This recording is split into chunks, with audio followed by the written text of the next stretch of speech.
দেশে শতভাগ সাক্ষরতার হার অর্জনের পথে সবচেয়ে বড় বাধা প্রাথমিকের শিক্ষার্থীদের ঝরে পড়া। ইউনিসেফ ও পরিসংখ্যান ব্যুরোর মতে ২০২২ সালে বাংলাদেশে প্রাথমিক স্তরে শিক্ষার্থী ঝরে পড়ার হার গড়ে ৩.১% জন।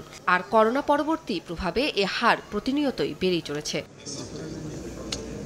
বুধবার রাজধানীর একটি হোটেলের জাতীয় প্রাথমিক শিক্ষা একাডেমির আয়োজনে শিক্ষার্থী ঝরে পড়া বিষয়ক নতুন এক গবেষণা প্রকাশ করা হয়, যেখানে ময়মনসিংহ সদর উপজেলায় মোট ৪৪টি সরকারি প্রাথমিক বিদ্যালয়ে গবেষণা চালিয়ে ঝরে পড়ার জন্য ১২টি কারণ উল্লেখ করা হয়। ওই প্রতিবেদন অনুযায়ী সরকারি প্রাথমিক বিদ্যালয়ে বর্তমানে ঝরে পড়ার হার ১০% ছাড়িয়ে গেছে।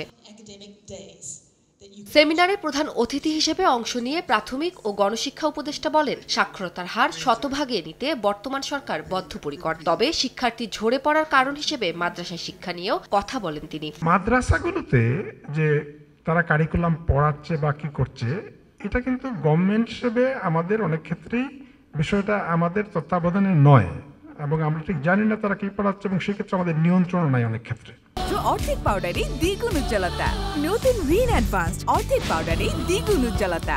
আমাদের সমাজ পরিবর্তিত হচ্ছে, সারা দুনিয়া পরিবর্তিত হচ্ছে, তো সেই উপযোগী যদি করতে হয় একটা বাচ্চাকে, তাহলে যেটা প্রয়োজন সেটা হচ্ছে তাকে শিখতে শেখানো, তাকে যৌক্তিকভাবে চিন্তা করতে শেখানো।